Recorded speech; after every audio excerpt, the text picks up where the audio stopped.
Hello PSA Afghanistan, and thank you so much for having me here at this, your first ever event. How very exciting. My name is Rebecca Jones and I'm based here in the UK, where I'm actually the chair of the Professional Speaking Association for the UK and Ireland, and I also am a professional speaker. So let's get started. I've been asked to talk to you a little bit about strategy thinking and how that you can improve your entrepreneurial mindset by using and embracing strategy thinking. So let's take things one step at a time and let's think about why we'd need to be entrepreneurial to begin with.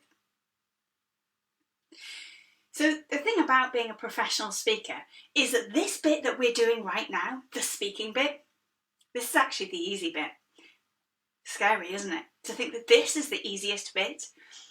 Why do I say that? Well, I say that because actually a lot of professional speakers that I know, meet and work with as a coach and mentor for business owners tell me that the speaking bit comes to them relatively easy. It's about practice. It's about learning what you need to say. It's learning about how to package it all together.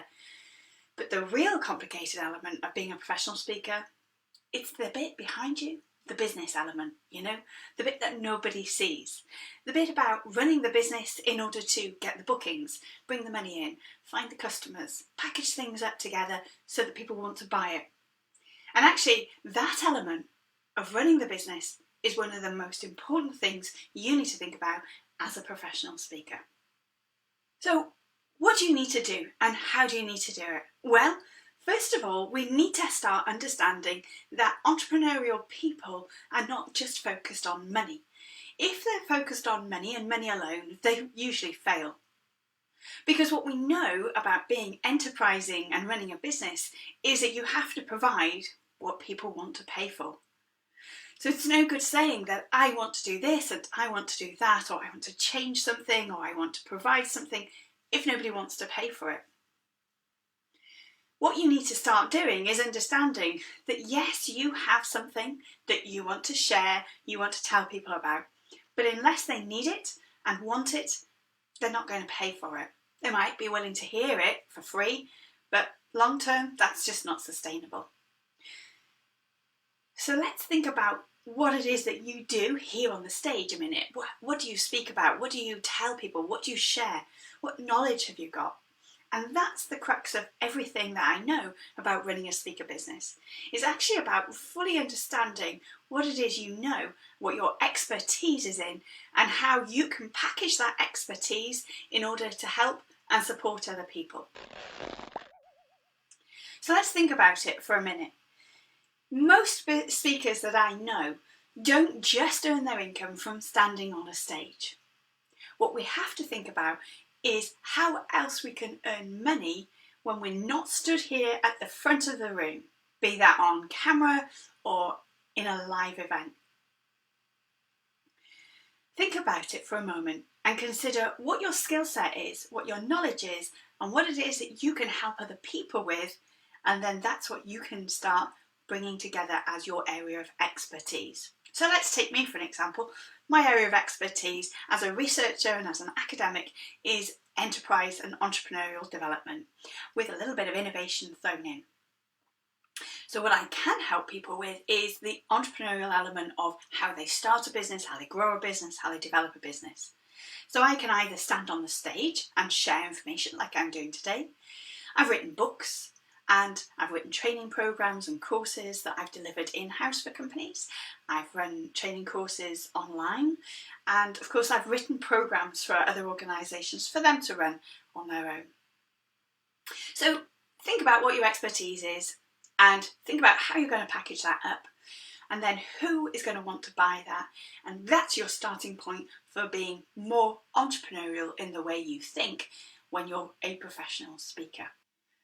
What do we mean by strategy thinking though, and being enterprising with a strategy thinking mindset? Well, let's take it one bit at a time. Let's think about mindset for a moment.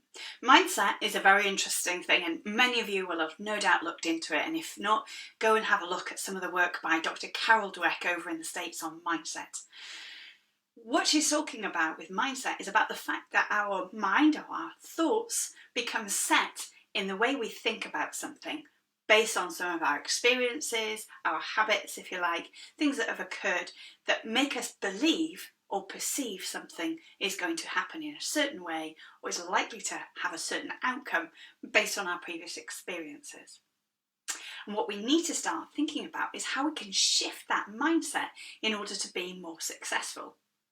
So when I work with business owners that are struggling, what I find is that they're often stuck in a more negative mindset about their business.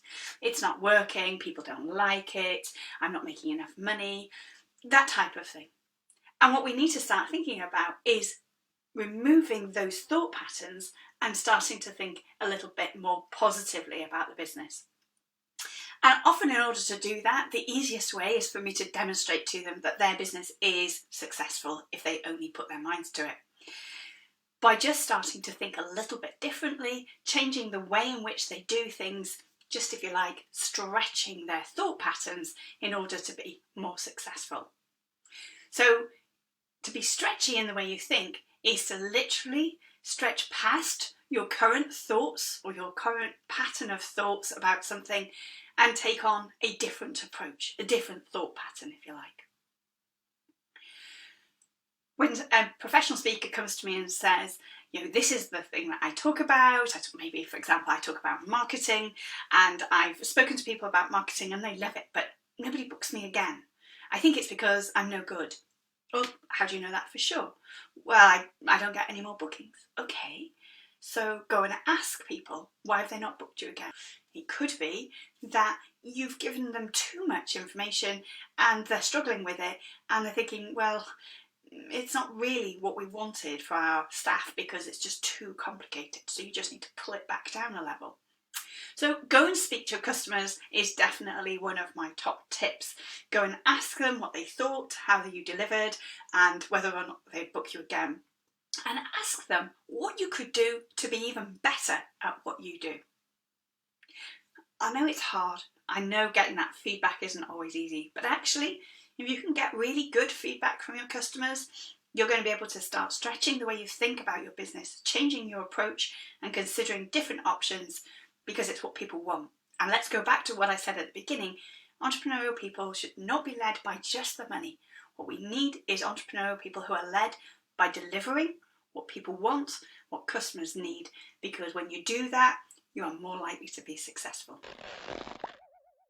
So moving forward as an entrepreneur, one of the things you also need to consider is the fact that, well, don't tell anybody this, but at the beginning, you don't know everything. You definitely don't know everything about running a business.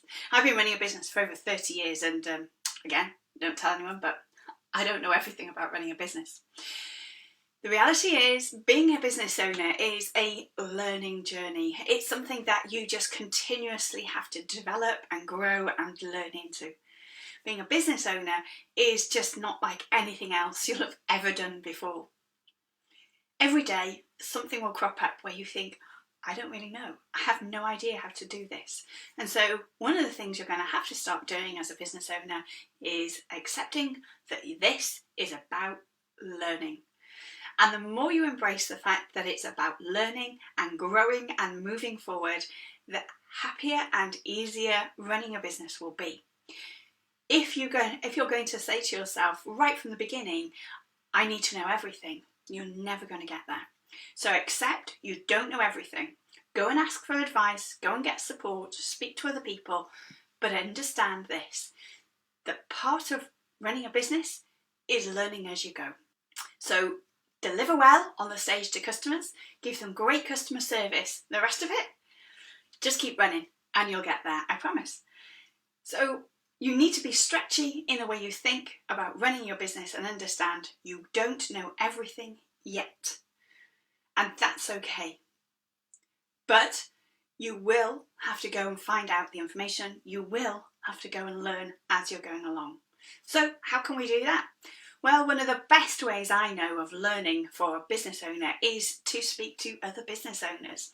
Be that in what we call a mastermind group. So it's where you bring lots of other business owners together, where you share your experiences, you talk about the difficulties, the problems, and then you try and support and help and encourage each other with different ideas and solutions moving forward. Of course, you can also look at online learning, reading books, you can join training courses. There are so many different ways.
ago.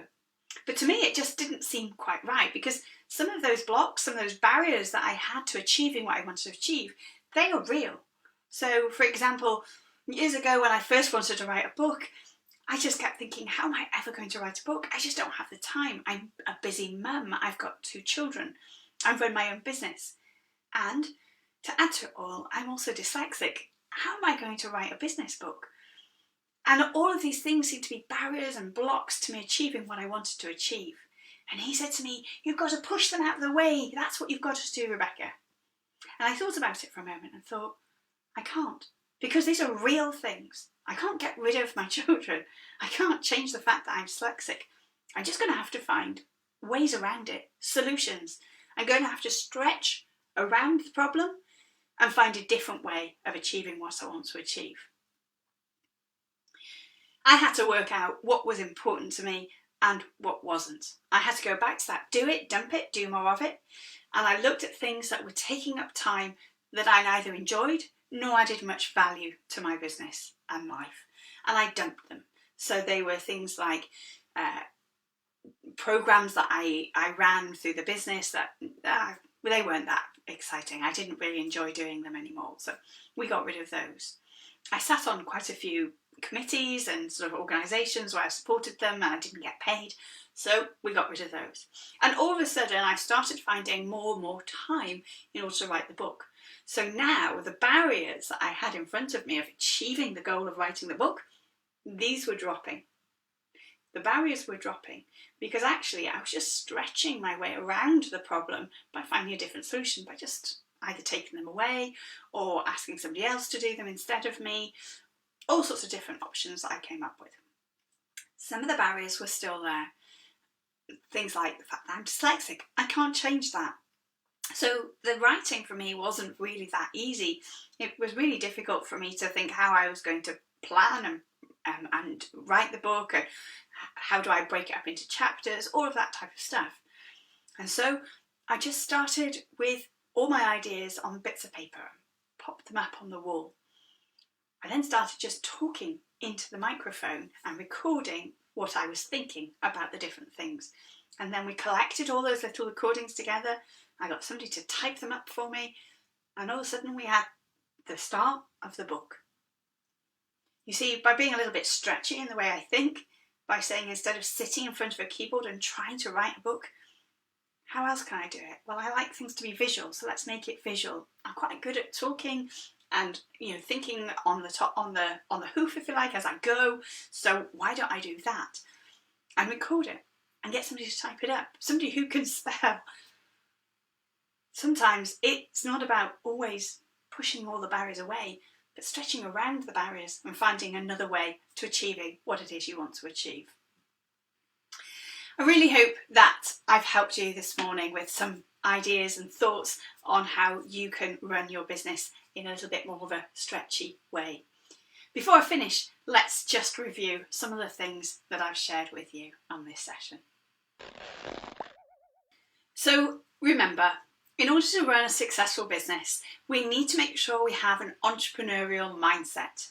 What we need is to be thinking about how we can provide the best solution for our customers. What do they want and what do they need? We need to start being more stretchy in the way we think when we're talking and working with customers. What else can I do? How else can I help these people? Instead of just thinking, this is the solution, this is what I do, think about what do they want, what do they need, and how can you just amend and alter what you've been doing already in order to make sure it's exactly what your customers want and need. Let's be honest, up until earlier this year, most of my work was stood at the front of a room with other people, talking to them, sharing my knowledge and experience and ideas. But over the last 6 months, most of my work has been stood in front of a camera on my own. It's been an adjustment, but it's not impossible. This is what my customers now need because they won't travel and they don't want me to travel to them. So for now, this is the solution. We've just had to be a bit stretchy in the way we think and the way we work in order to help our business be successful and our customers well, we just need to help them really, don't we, at the minute? Remember, running your business is the most important thing that you're going to do. It's not about what you say here on the stage. It's about how you keep your business going and how you price your business, your products, how you package your products, how we work with our customers, and those are the things you need to do. Stop thinking about being on your own and start thinking about how you can get some support around you, some other people around you to help you and encourage you and just give you other ideas. We call it diversity of thought in enterprise. It's about when we have other people helping us with different ideas and different thoughts. Because being a business owner is really lonely, and I can tell you from experience, sitting on your own when you've got a problem and barriers growing up in front of you and you can see what you're trying to achieve but you just can't get there, that's just no good. Sometimes all we need is to think a little bit stretchy and to talk to some other people about what they've been doing in their business in order to find a different solution, a different way of working, so that we can continue to do the job we do as professional speakers. I wish you all great success, great fun and great happiness in what you do as professional speakers, and good luck to PSA Afghanistan from the UK. Bye for now.